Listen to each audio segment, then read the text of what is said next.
Hello, Nicole. Tatanong kita, ano yung nangyari sa'yo? Ba't ka nandito sa ospital? Ha? Ano? Ano nga? Sabihin mo na ano nangyari sa'yo.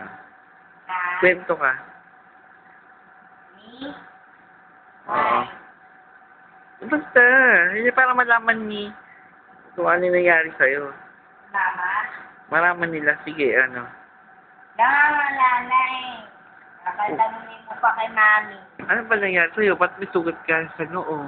Naku, kasi video. Asa ka meron ka sa sugat sa pisngi? At dyan tuloy, na-dextrose ka. Uy! Oh, ano ba nangyari, anak?